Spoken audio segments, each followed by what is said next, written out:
6월 9일 기사입니다. Banks are future. Virtual banks come of age in COVID-19 era. Amid the lingering virus pandemic, South Korea's online banks are expanding their foothold faster than expected and are gearing up for IPOs and partnerships with financial behemoths. Virtual banks that have no physical presence but offer immediate services online have been touted as banks of the future in recent years, despite resistance from traditional players.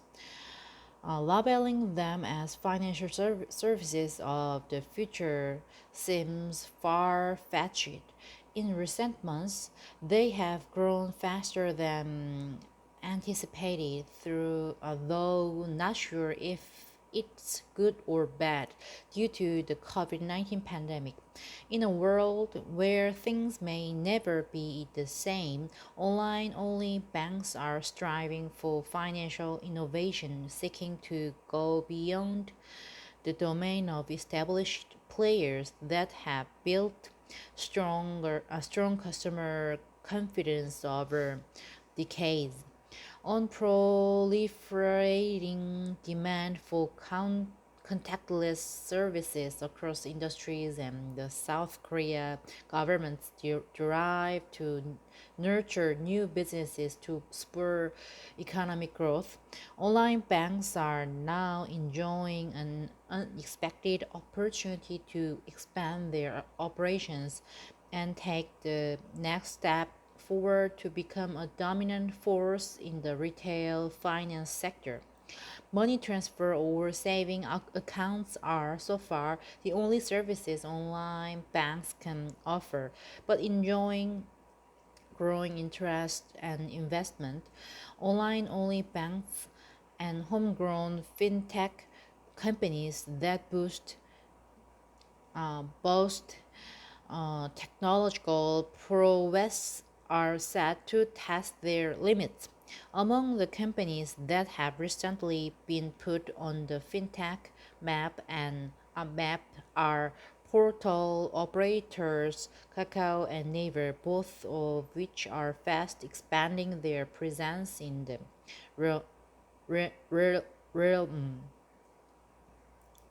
Their emergence is in line with the government's new policies to nurture internet only banks, which allow non financial companies to own up to 34% of an online bank.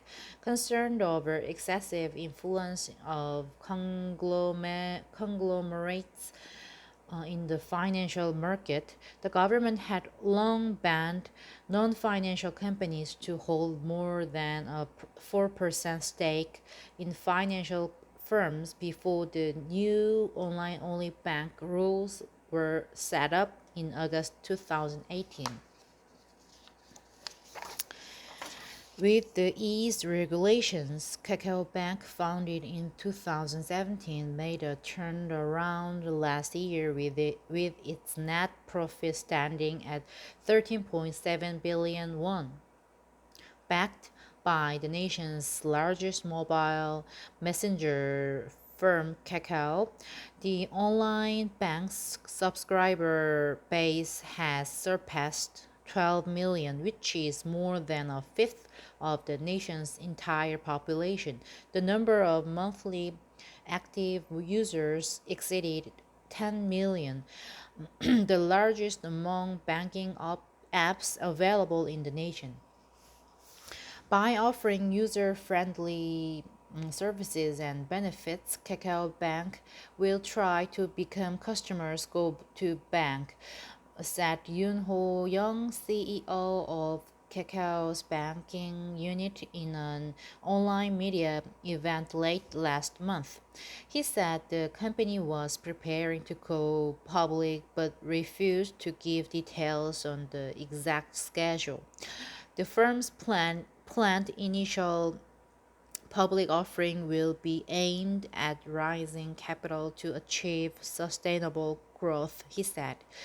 The combined market share of Kakao Bank and its rival K Bank is still relatively small at 2%. 2.3%, but they are considered to have gained growth momentum in earnest with the widespread of contactless financial services, according to experts.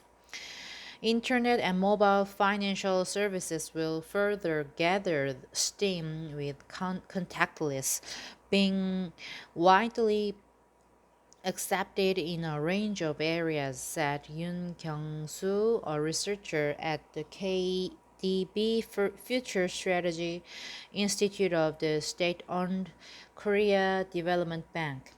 K-Bank, which was founded just several months before Kakao Bank, has been struggling since it was blocked from raising new funds from its major shareholder, KT, which was accused of violating the antitrust law here.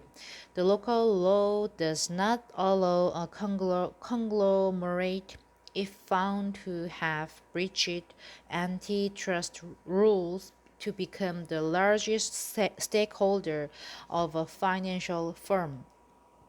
The nation's first online only bank saw a silver lining earlier this year as the government relaxed the rules.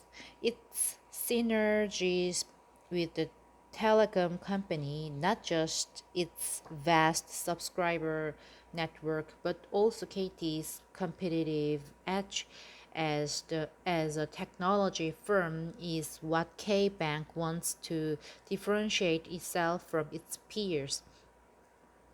KBank has developed a credit rating model by utilizing consumers' financial and telecom communications data, which helps even financially marginalized people to use banking services and products such as loans, said Kim Dong-woo, a spokesperson, adding, it will keep focusing on deploying network technology to offer values for customers, vying for market leadership.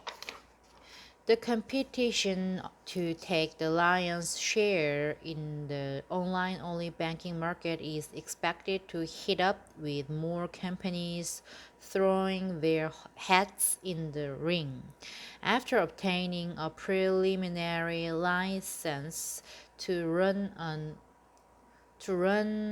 an internet bank, Viva Republica, a fintech unicorn that runs Venmo-like money transfer platform TOS, is preparing to start online bank operations in the later half this year.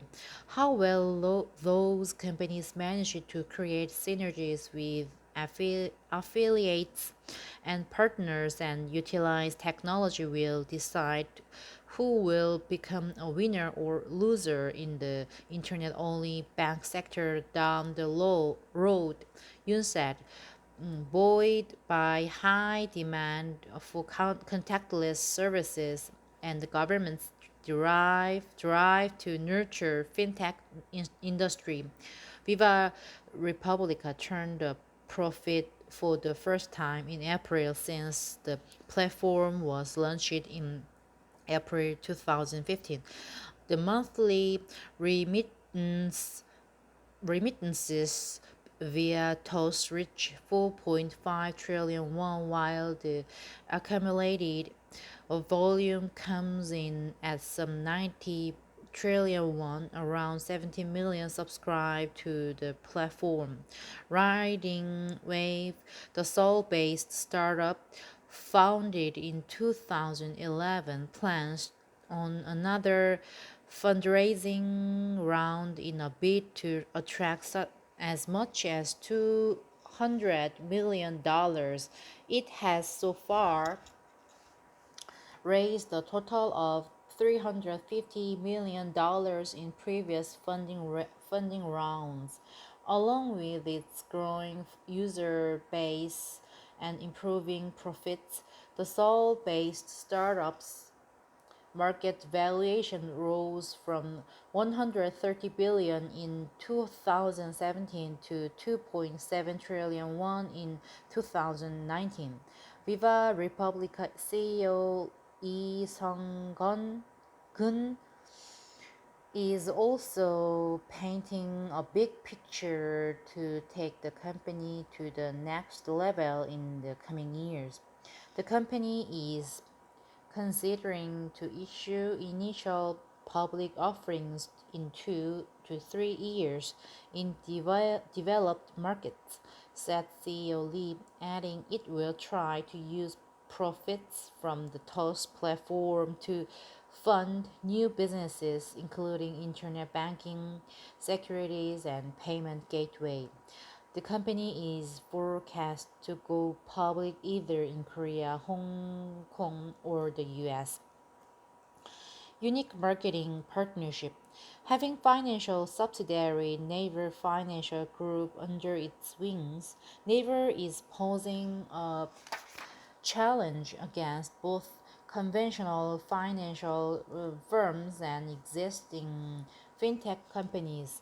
Its biggest weapon in the fintech battle is its formidable presence in the local online industry.